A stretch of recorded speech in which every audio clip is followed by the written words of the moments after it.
Good morning विद्यार्थी मित्रों। Sankalp international school Nikol G B Patel sir द्वारा आज आप 11th commerce account Gujarati medium part 2 में चैप्टर नंबर 5 एम आज 10मा दाखला की आप चर्चा करवानी है। तो प्रश्न नंबर 10 में तमने कहूँ है कि निर्मीना तारीख 31/3/15 रोजना नीचे आपेला काचा सरवैया परथी तेओना वार्षिक हिसाबों तैयार करो। तो तमने आखू पत्रक स्वरूपे काचू सरवैयु आपेलू है।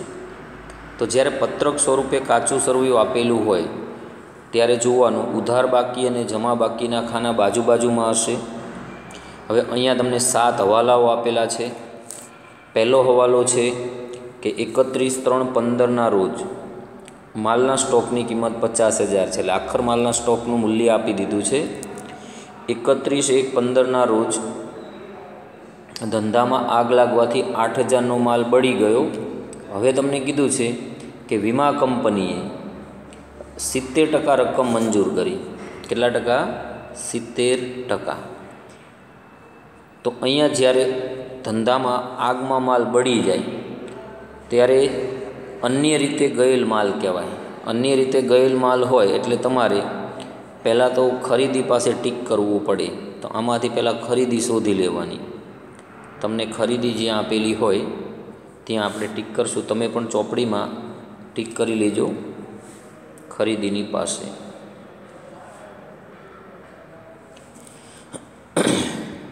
पछी तमने बीजो हवालो जे आपेलो होय एना पछीनो एमां कीधुं छे त्रीजा हवालामां कि देवादारोमांथी 6,000 वसूल थई शके तेम नथी, तेथी मांडी वाळवाना छे। कालखाद अनामत 5% अने देवादारो पर वटाव अनामत 2% राखवानी छे। तो अहींया तमने ज्यां ज्यां कालखाद देवादारो आपेला होय बधी जग्याए आपणे टीक करवू पड़े। तो परचूरण देवादारो अथवा खाली देवादारो अथवा लेणुं शब्द तमने आपी शके। तो तमे आना अंदर नजर करशो एटले तमने देवादारोनी माहिती आपेली छे त्यां टीक मार्क करवानुं। पछी आगळ जोवानुं तमने कालखाद आपेलू छे, कालखाद अनामत आपेलू छे, देवादार वटाव अनामत आपेलू छे।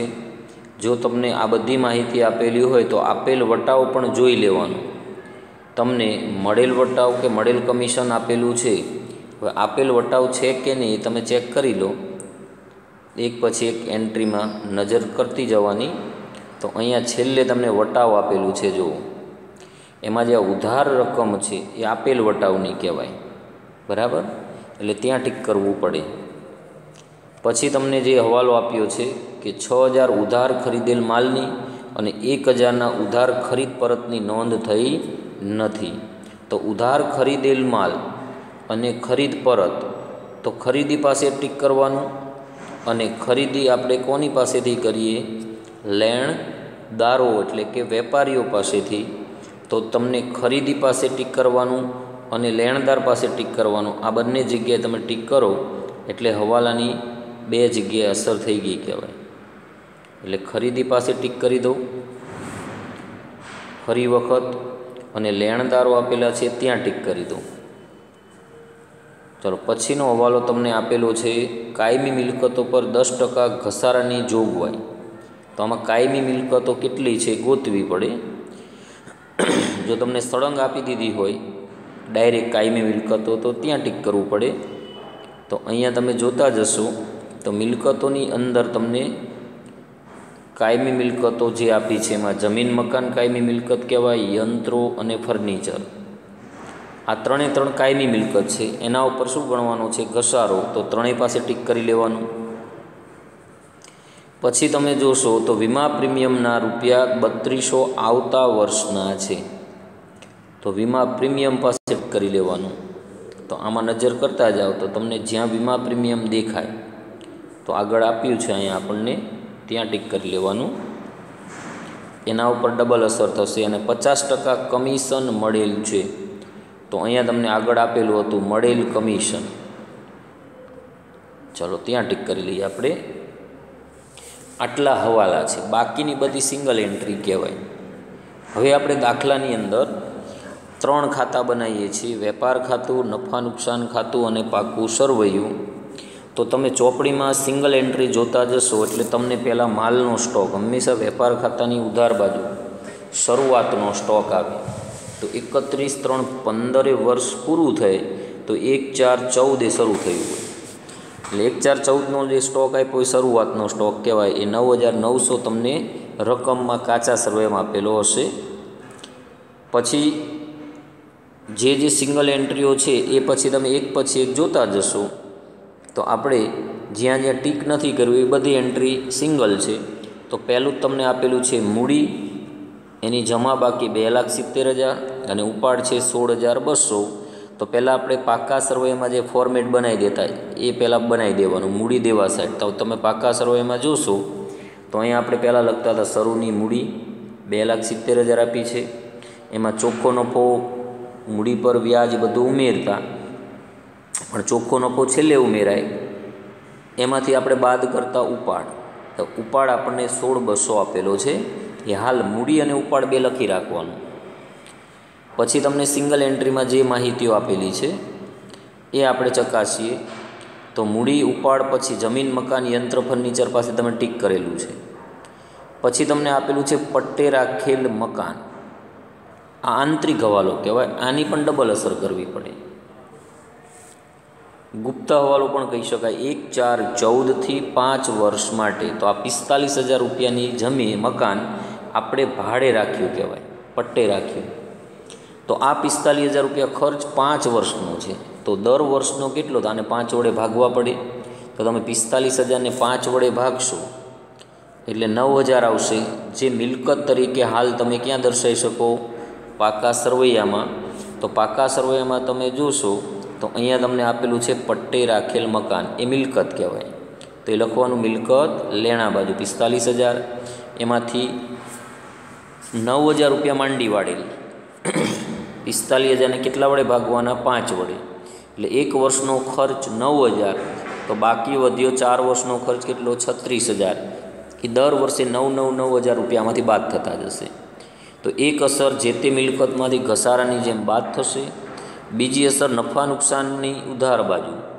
અહીંયા પટ્ટે રાખેલ મકાન છે એ માંડી વાળેલ, જે અન્ય નહીં માંડી વાળેલ ખર્ચ એના મથાળા હેઠળ આવશે. તો અહીંયા તમે જોશો તો માંડી વાળેલ મકાન તમને 9,000 રૂપિયા નફા નુકસાન ખાતાની ઉધાર બાજુ દર્શાવેલું. આ બીજી અસર કહેવાય. હવે તમે કાચા સર્વેમાં જોશો તો માંડી વાળેલ મકાન પછી સિંગલ એન્ટ્રીમાં તમને વેચાણ આપેલું છે. બરાબર, વેચાણ આપેલું જોડે જોડે વેચાણ પરત એ જોઈ લેવાનું. તો વેચાણ 4,50,000 છે ને પછી અહીંયા તમને વેચાણ પરત આપેલું છે જુઓ. બરાબર, એની રકમ જે હોય એ આપણે શું કરવી પડશે? વેચાણમાંથી બાદ. તો વેચાણ લખાય નફા નુકસાનની વેપાર ખાતાની જમા બાજુ. તો અહીં વેપાર ખાતાની જમા બાજુ 450, એમાંથી વેચાણ પરત આપણે 9,000 બાદ કરીશું એટલે ચોખ્ખું વેચાણ આવશે 4,41,000. ચલો, વેચાણ પછીની જે એન્ટ્રી છે એ છે ખરીદ પરત. તો પહેલાં ખરીદી છે, અહીંયા આપણે ટીક કરેલું છે આ ખરીદી પાસે ચોપડીમાં. બરાબર, ખરીદી આપણે વેપાર ખાતાની ઉધાર બાજુ લખીએ છીએ. અને આ જમા એન્ટ્રી જે ખરીદ માલ પરત કહેવાય. ખરીદીમાંથી ખરીદ પરત શું થશે? બાદ. તો ખરીદી વેપાર ખાતાની ઉધાર બાજુ પહેલાં અંદર લખી દેવાની 1,80,000. ચલો, એમાંથી આ 10,800 છે ખરીદ પરત તમે બાદ કરી શકો. બરાબર, એના ઉપર હવાલો છે એટલે અંદરને અંદર મૂકી રાખવાનું. ચલો, ત્યાર પછી તમને જે માહિતી આપેલી છે એ છે દેવાદારો, જેના ઉપર હવાલો છે બાકી રાખવાનો. પાછો આંતરિક હવાલો આવ્યો દત્તુ પાસેથી 12% દરે લીધેલ લોન લઈએ તો પેઢી ઉપર દેવું થાય. અને 1/10/14 લીધી. તો 1/10/14થી 31/3/15 સુધીનો સમય ગણો એટલે 10, 11, 12, 1, 2 અને 3 એટલે 6 માસનું વ્યાજ આપણે 12% લેખે ચૂકવવું પડે. તો દત્તુ પાસેથી લોન લઈએ એટલે પેઢી ઉપર દેવું થાય એટલે એની એન્ટ્રી આવે મૂડી દેવા સાઈડ. બિન ચાલુ દેવાના મથાળા હેઠળ તમે જોશો તો અહીં દત્તુ પાસેથી લીધેલ લોન 27,000ની છે. એના પર 12% લેખે વ્યાજ ગણો અને એ 6 મહિનાનું ગણો તો જેટલા રૂપિયા વ્યાજ થાય એટલું ચૂકવવાનું બાકી. કેટલું આવ્યું? 1620. એટલે આપણું દેવું થયું 28,620 રૂપિયા. તો લોન લઈએ અને દેવા પર વ્યાજ ચૂકવીએ એ પેઢીનું ખર્ચ બને. એટલે બીજી અસર આવશે નફા નુકસાન ખાતાની ઉધાર સાઈડ. આ બીજી અસર આપણે આંતરિક હવાલાની આપી. લોનનું વ્યાજ 1620 રૂપિયા. ચલો, ત્યાર પછી દત્તુની લોન પછી તમને જે માહિતી આપેલી છે એ આપણે જોઈએ. ખરીદીની છે, વેચાણ પરત આવી ગયું. પછી નૂર જકાત એ ખરીદીનો ખર્ચ છે. 13,300 વેપાર ખાતાની ઉધાર સાઈડ આવશે. તમે જોશો તો અહીંયા તમને નૂર જકાત આપેલું છે 13,500. ચલો, નૂર જકાત પછી તમને પરચુરણ ખર્ચ આપેલો છે. પરચુરણ ખર્ચ નફા નુકસાન ખાતાનો ખર્ચ છે. એટલે પરચુરણ ખર્ચ આવશે નફા નુકસાન ખાતાની ઉધાર બાજુ. તો ઉધાર બાજુ તમે નફા નુકસાન ખાતામાં જોશો તો વહીવટી ખર્ચની અંદર તમને આપેલું છે પરચુરણ ખર્ચ 3150. પછી પરચુરણ ખર્ચ પછી પાછું તમે જોશો તો આપણને વીમા પ્રીમિયમ, ગાલખાદ અનામત, દેવાદાર વટાવ અનામત બધા ઉપર આપણે ટીક કરેલું છે. મળેલ કમિશન પાસે ટીક કર્યું છે. માલનો સ્ટોક શરૂઆતનો આપણે વેપાર ખાતે ઉધાર લખી દીધો. પછી પગાર, પછી મજૂરી. તો પગાર એ નફા નુકસાનનો ખર્ચ છે ને મજૂરી એ વેપાર ખાતાનો ખર્ચ છે. એટલે મજૂરી વેપાર ખાતામાં ઉધાર આવશે, બરાબર.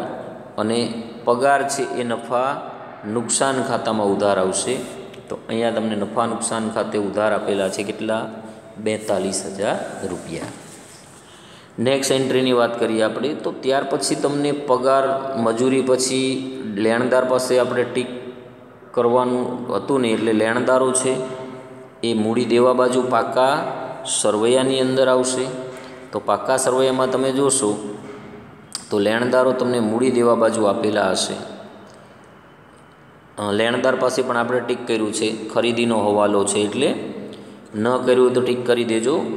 એના ઉપર પણ હવાલો છે એટલે એની ડબલ એન્ટ્રી બાકી રાખીએ.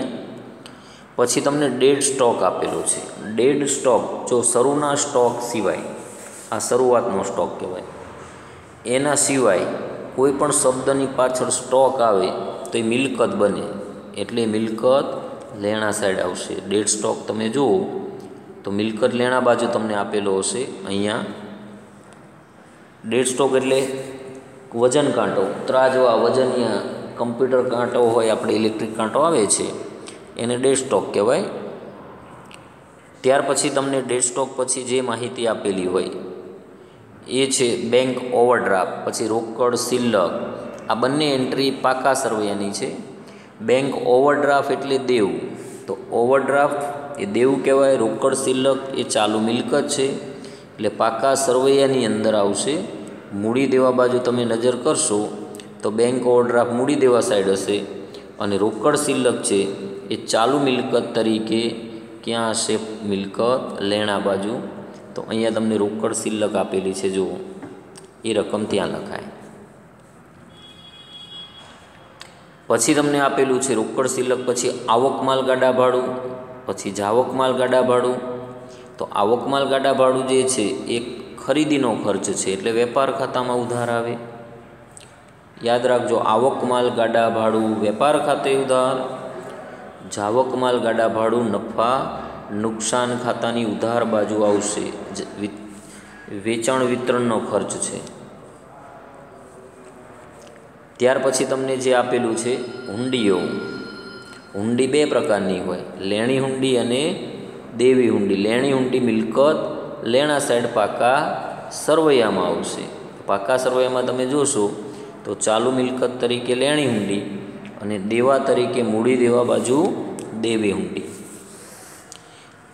હવે છેલ્લે તમને છેલ્લી એન્ટ્રી જે વટાવની આપેલી છે તો એમાં આપેલ વટાવ પાસે આપણે ટીક કરાયું છે અને મળેલ વટાવ છે એ નફા નુકસાન ખાતાની જમા બાજુ 2000 રૂપિયા આવશે. તો નફા નુકસાન ખાતાની જમા બાજુ તમે જોશો તો એના ઉપર પણ હવાલો છે, બરાબર. મળેલ વટાવ 6000, સોરી મળેલ કમિશન છે. અહીંયા મળેલ વટાવ અલગથી તમને આપેલો છે, જો એના ઉપર હવાલો નથી. 2000 રૂપિયા તમે મળેલ કમિશન પાસે ટીક કરેલું હશે. તો તો આ રીતે પહેલાં બધી સિંગલ એન્ટ્રી મૂકી દેવાની. હવે આપણે જોઈશું ડબલ એન્ટ્રી. તો ડબલ એન્ટ્રીની અંદર 31/3/15 રોજ માલનો સ્ટોક 50,000 છે. તો માલ સ્ટોક આખરનો હોય એની આપણે બે અસર આપીએ છીએ. એક આપશું વેપાર ખાતાની જમા બાજુ, તો વેપાર ખાતે આખર માલનો સ્ટોક જમા થશે. બીજી અસર પાકા સરવૈયામાં મિલકત લેણા બાજુ આવશે. તો આખર સ્ટોકની બીજી અસર 50,000ની ક્યાં આપી? મિલકત લેણા બાજુ. ચલો ત્યાર પછીનો બીજો હવાલો જે હોય એને વાંચવાનો. તો આગમાં માલ બળી ગયો 8,000નો, એને કહેવાય અન્ય રીતે ગયેલ માલ, એ ખરીદીમાંથી બાદ થશે. 70% કંપનીએ દાવો મંજૂર કર્યો, 8,000ના 70% કરો એટલે 7 × 56 એટલે 5600 રૂપિયા લેણું થશે. એ 5600 મિલકત લેણા બાજુ આવશે. અને 8,000માંથી તમે 5600 બાદ કરશો એટલે જે રકમ બચશે એ રકમ આવશે નુકસાન ગણીને નફા નુકસાન ખાતાની ઉધાર બાજુ. એટલે તમે જોશો તો વેપાર ખાતામાં ખરીદીમાંથી અન્ય રીતે ગયેલ માલ, બરાબર, એ આપણે બાદ કરીશું, જેને આપણે આગથી બળી ગયેલ માલ કહીશું 8,000 રૂપિયા. આ ખરીદીમાંથી શું કર્યો કહેવાય? બાદ. પછી આગથી કેટલાનું નુકસાન થયું, જેટલું નુકસાન થાય છે એ નફા નુકસાનની ઉધાર બાજુ. તો 8,000માંથી તમે 5600 બાદ કરશો એટલે 2400 રૂપિયાનું આગથી નુકસાન. અને વીમા કંપની પાસે જેટલું લેણું થયું એ 5600 રૂપિયા છે, એ લખાય મિલકત લેણા બાજુ. ત્યાં લખવું પડે તમારે વીમા કંપની ખાતે. તો વીમા કંપની ખાતે જેટલા રૂપિયા આપણે લેવાના થયા એ થયા 5600. અહીંયા તમે વીમા કંપની ખાતે લખી શકાય. આવી 3 અસર થશે હવાલાની. એક ખરીદીમાંથી અન્ય રીતે ગયેલ માલ 8,000 બાદ થશે. 2400 રૂપિયા નુકસાન થયું એ નફા નુકસાન ખાતાની ઉધાર બાજુ આવશે. અને વીમા કંપની પાસે લેણું થયું 5600 રૂપિયા, એ મિલકત લેણા બાજુ આવશે. પછી દેવાદારમાંથી 6,000 વસૂલ થઈ શકે નથી એટલે ઘાલખાદ તરીકે માંડી વાળો. 5% ઘાલખાદ અનામત અને 2% વટાવ અનામતની શું કરવાની છે? જોગવાઈ. ચલો આ 3 બાબતો દેવાદાર ઉપર આવશે. તો પાકા સરવૈયામાં પહેલાં આપણે મિલકત લેણા બાજુ દેવાદારો છે ત્યાં જતું રહેવાનું. તો અહીંયા તમે જોશો તો દેવાદારો તમને કાચા સરવૈયામાં મેં ટીક કરાવી હતું એ 81,000 રૂપિયા આપેલા હશે. એમાંથી ઘાલખાદ હવાલાની 6,000 બાદ કરવાની, માંડી વાળવાના છે 75,000 વધશે. 5% ઘાલખાદ અનામત કરશો એટલે 75,000ના 5% થશે 3,750. બાકી વધશે 71,250. 2% વટાવ અનામત હવાલાનું એમાંથી પાછું બાદ કરશો એટલે 1,425 બાદ થશે. તો 69,825 રૂપિયા બહાર લખવાના. એટલે 6,000, 3,750 અને 1,425 આ ત્રણેયની બીજી અસર નફા નુકસાનની ઉધાર બાજુ ફોર્મેટ રૂપે આવશે. અહીંયા તમે જોઈ શકો છો ઘાલખાદ તમને ચોપડીમાં કાચા સરવૈયામાં આપેલી છે 12,080. એમાં હવાલાની ઘાલખાદ ઉમેરવાની 6,000. ઘાલખાદ અનામત હવાલાની 5% કરી હતી 3,750. આ બંને રકમ આપણે દેવાદારમાંથી બાદ કરી હતી, અહીંયા ખર્ચ તરીકે ઉમેરવાની એટલે 21,830 થાય. અને ઘાલખાદ અનામત કાચા સરવૈયામાં જે આપેલી એ બાદ કરવાની. બાદ કરશો 12,600 એટલે 9,230 રૂપિયા આવશે. એટલે ઘાલખાદ હવાલાની અને ઘાલખાદ અનામત હવાલાની આની બીજી અસર થઈ કહેવાય. આ તો બે વસ્તુ તમને કાચા સરવૈયામાં આપેલી હતી. આ રીતે આખું ફોર્મેટ બનાવવાનું તમારે આવશે. પછી 1,425 આપેલ વટાવ હતો, એની દેવાદાર વટાવ અનામતની આપેલ વટાવ પર અસર કરવાની. તો આપેલ વટાવ આપણને 5,100 રૂપિયા આપ્યો છે, એના અંદર દેવાદાર વટાવ અનામત હવાલાનું 1,425 ઉમેરવાનું એટલે 6525 થશે. એમાંથી દેવાદાર વટાવ અનામત કાચા સરવૈયાનું 450 તમને ચોપડીમાં જમા બાકી તરીકે આપેલું છે, એ બાદ કરો એટલે 6075 થશે. હવે તમે ત્યાર પછીનો હવાલો જોશો તો 6,000 ઉધાર ખરીદેલ માલની અને 1,000 ઉધાર ખરીદ પરતની નોંધ થઈ નથી. તો ખરીદી નોંધવાની બાકી, ખરીદ પરત નોંધવાનું બાકી. તો નહીં નોંધેલ ખરીદી ખરીદીમાં ઉમેરાશે, બરાબર. પછી ખરીદ પરત છે એ તમારું બાદ થશે. અહીંયા બે ખરીદ પરત ભેગા કરી દીધા છે આપણે, ચોપડીનું પહેલાં બાદ કર્યું હતું કાચા સરવૈયાનું, એટલે આ રકમો છે નહીં નોંધેલ ખરીદ પરત એ બંને રકમ ભેગી કરીને 11,800 છે એ બાદ કરવાનું, અને આગથી બળી ગયેલ માલ તો આપણે બાદ કર્યો જ તો, એટલે 1,66,200 રૂપિયા તમારે બહાર લખવાના. બીજી અસર ખરીદી લેણદારો પાસેથી થાય, એટલે બીજી અસર એની આવશે મૂડી દેવા બાજુ. લેણદારો 28,200 આપ્યા છે, એના અંદર નહીં નોંધેલ ખરીદી ઉમેરાશે અને નહીં નોંધેલ ખરીદ પરત બાદ થશે. હવાલાનું બાદ કરવાનું, એટલે 33,200 રૂપિયા ચોખ્ખા લેણદારો વધશે. પછી તમને હવાલો આપેલો છે કાયમી મિલકતો પર 10% ઘસારો. તો આપણને 3 મિલકતો કાયમી મિલકત તરીકે આપેલી હતી.